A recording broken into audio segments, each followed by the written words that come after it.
Just go ahead. Okay. What led to this postponement?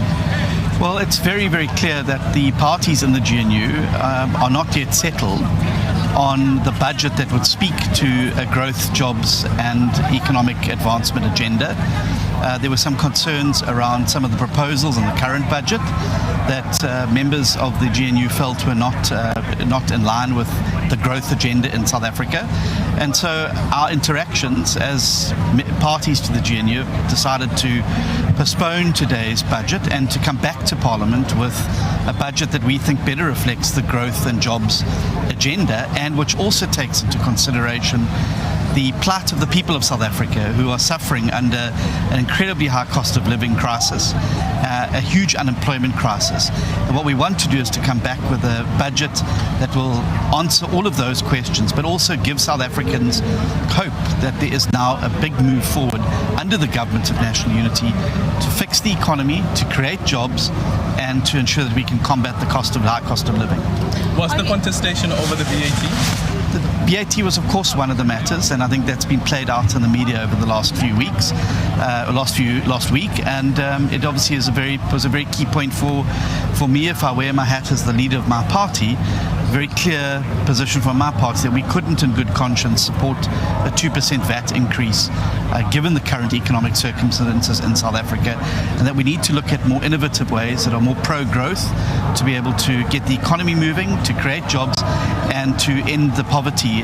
Those are the key determinants of the medium-term development plan and objectives of them, and we need a budget that speaks to those key objectives. And I think it's a healthy sign that there are now different voices around the table, and that those voices must find each other now before a budget is tabled, and it's not just a my way or the highway situation, and that other parties' views and opinions need to be taken into consideration, and I think that's a healthy sign. So while it's not the most ideal situation today, I think it is absolutely the right decision that's been made so that we can come back with a budget that's going to have buy-in and support of all of the parties into the GNU, and which we can all get behind, and in doing so get South Africa behind it.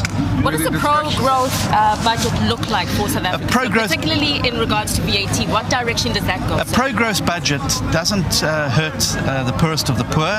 A pro-growth budget doesn't increase the burden on the middle class. A pro-growth budget looks at those key elements that are required and reforms that are required to get the economy moving forward in a more bold way. So it lowers VAT, it keeps VAT at current levels? Well, it certainly doesn't raise VAT to a position where South Africans are no longer able to afford, and they cut back on expenditure, and then you end up with inflationary pressures as a result of that. What we need to be doing is taking the big, bold decisions that are going to be required to move the country forward. That's going to mean some reforms. We're going to have to be more assertive around port concessions, around rail concessions. I think that the world and investors locally and South Africans now expect bold, determined action. I think we've had 2 to 3 decades of promises of jobs, promises of growth, but those things don't materialize by wishing them into being. They are determined by medium-term development plans and budgets that speak to those. And I think it's a responsible decision that's been taken today. I think the Minister of Finance has made a responsible decision.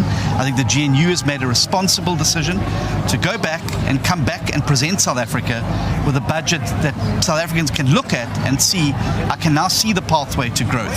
I can see the pathway to jobs, and I can see the pathway to a better economy for my country. John, are you confident that the conversations will happen in good faith, or are you concerned that you might not find each other?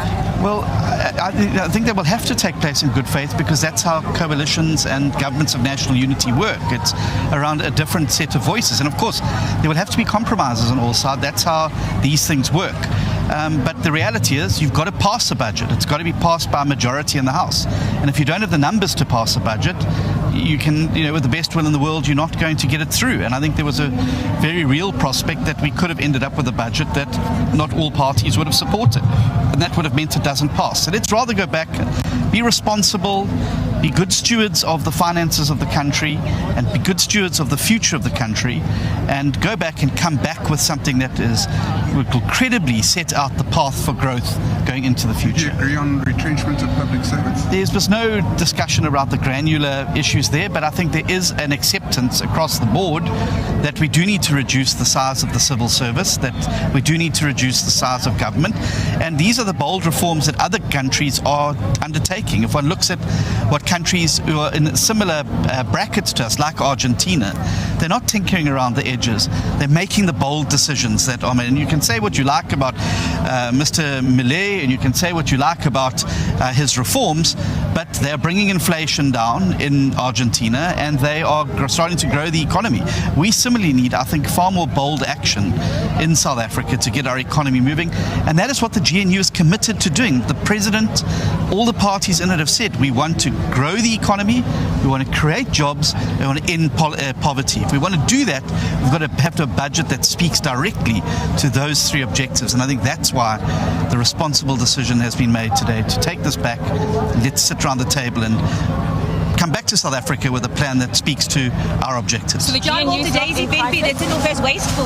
Pardon? Will today's sitting, the postponement? It's not ideal, and obviously we want to reduce this, but I think there would have been far more. There would have been a far higher cost had we just simply proceeded today, from both a socio-economic perspective, but also from a financial perspective for many South Africans who would have probably woken up tomorrow to a 2% hike in VAT and the concomitant rise in cost of living, inflation on things happening. And so I think if one weighs those things up, I think, and we of course we weigh those things up when we make decisions like this, but it has to be balanced against compared to what? Compared to another full year of potential pain for citizens. Does the cost of a single parliamentary sitting, compare to that? I would argue not. Minister Steenhuisen, you can imagine that the foreign investment community has been watching this day quite closely, just given the events that happened in the build-up to it, most notably the fractured relations, as it were, with the US. What do you say to them about the state of the GNU? Is it in crisis or jeopardy, sir? No, it's not. It's working, and today is a very good example of how it's working. You have a variety of parties sitting around a table deciding on the way forward for the country. That includes voices that have not been at the table before. Bear in mind, it was a budget crisis that brought the German coalition to an end. Here we have a different situation. Here we have the GNU sitting with its finance minister, having a rational and reasonable discussion with each other, putting each other's views and opinions on the table, and a responsible and mature decision being said, well, rather than now just try and bulldoze something through, which clearly doesn't have buy-in and support and needs some work, let's rather go back and see how we can find each other. I think any observer should be taking great heart in the fact that this has happened today, because it is finally showing that in South Africa we have a group of parties now that are in government and are in charge, and it's through their collaboration that the good decisions, the wise decisions, and the financially sound decisions will be made to make sure that the economy is stewarded through what has been a very difficult time and into far safer waters, underpinned by growth, prosperity, opportunity, and of course more sound fiscal principles.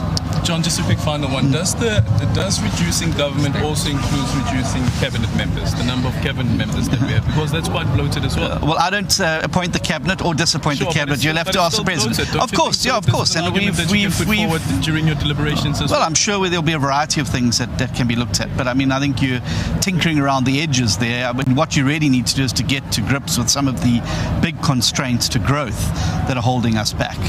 Of course, I mean, we'd rather like to see a smaller cabinet, but the reality is you've got a 10-party GNU, and it has to be accommodated. So, like anything, there's trade-offs that have to be made. But what we can do, and what we have been doing, is looking at how we can reduce the cost of government to make it lower. So, for instance, I've refused to take new cars. I'm driving ministers' cars from 2 ministers ago that have got over 200,000 kilometers on the clock. I know it's not good enough for Mr. Trollope and Action SA, but nonetheless, I think it's a commitment that we're not going to waste money on new cars. We'll use what we've got and try and make do with that. So whilst the cabinet may be larger, we have to look at innovative ways to be able to shrink that and make it smaller. John, one of your members of the Deputy Minister, John, one of your members of the Deputy Minister of Finance, how closely involved was the party in the formulation of this budget? Well, we were absolutely involved in the formulation of the budget up until about 2 weeks ago, when this VAT thing was put on the table. And obviously it's been a main casus belli, our bone of contention within there. And so I think there does need to be far more consultation within the cabinet, and I think that's what's going to take place, and that's why the postponement's been set up today. Thank you very much. Thank you. Steenhuisen, Prince of Network. Yes. So does this mean there's no budget at this stage? And so what's the way forward now with this whole process? So must GNU partners now sit around the table to discuss? I think the finance minister has listened very carefully to what the parties have said around the table. I think they're going to go back. We're going to have consult more. Ministers themselves are going to have to come up and determine, where cuts can be made, but also how we can grow. Budget shouldn't just be about cuts and about tax. It should be about growth. I think that's what we need to focus on. And obviously, was the VAT raise one of the biggest concerns for you? Of course, VAT a big concern, and from our side as the DA, I made it very clear this was an untenable situation for us. We could not, in good conscience, support a budget with a 2% VAT increase. But it does mean now we've also got to be part of the solution in finding where the cuts need to come and where the growth needs to come in, and that's what we've committed to doing. Thank you very much. Thank you. Hey, Joseph. In terms of reducing the number of government employees, was that an issue that arose at all? No, it's not an issue. I said we didn't really get down to the granular details, and that I'm sure will happen during the next negotiations. But I think there is an acceptance that early retirement is a way to reduce the wage bill in a way, and allow you to have options to get it under control. If we're going to reduce the size of government, we obviously have to find ways that do it without compromising service delivery, particularly on frontline service. But I do think there are areas of government where there is bloat, and the far more cutting could be looked at being done, rather than burdening our citizens with more tax through VAT. And there is talk that this issue has been going for a while. I heard Minister Mackenzie speaking about 2 weeks of negotiations. How come the minister came all the way to today without a proper agreement? Well, I think you'd have to ask the minister that. I mean, we've made our views very clear right from the beginning on this particular matter. It's not new, and we've been submitting particular amendments and changes and things we would like to see in there. But I'm hoping that we'll be able to find our budget that's really going to speak to growth, jobs, and the economy. Thank you. Thank you. Thanks. Oh, thanks. Okay. Excellent. Well, they're all right. Yeah. Super on this.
Today was certainly a historic and unprecedented day in South Africa's politics, but this is the new politics, the new normal of the government of national unity. For the very first time, obviously, the budget's been postponed, but for a very good reason. The Democratic Alliance felt that the budget in its current form did not speak sufficiently to growth and jobs, but instead was far too focused on cuts and taxes. We need more jobs, not more taxes. And we said very, very clearly that a budget that contained a 2% VAT increase would not enjoy the support of us, and we would not be able to vote for it in Parliament. A responsible decision is therefore been made to postpone today's budget tabling, to be able to go back to allow the government of national unity partners to try and find each other on how we can put on the table a pro-growth budget that helps stimulate the economy, create jobs, and help to fight poverty and the cost of living. A 2% increase in VAT would have been completely retrogressive, would have meant even more burden on existing South Africans at home who are already struggling under the weight of a massive cost of living. Every time people went to the tills and saw their till slips after a 2% increase, they would be reminded that this was a government that was not really acting in their best interest.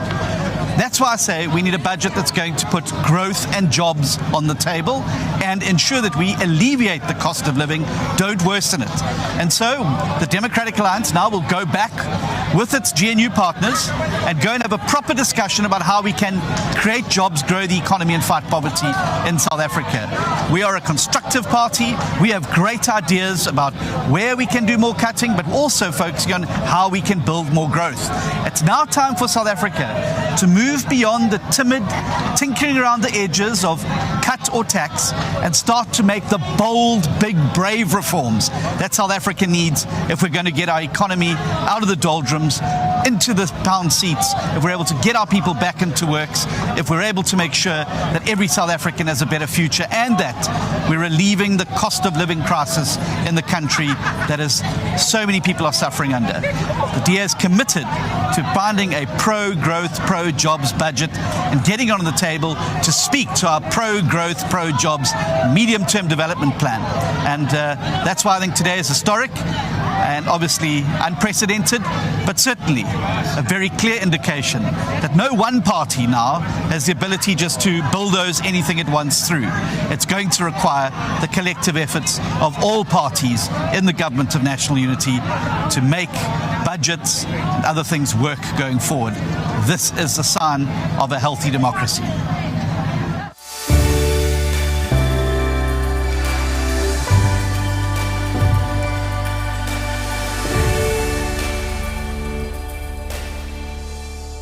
Thanks for watching.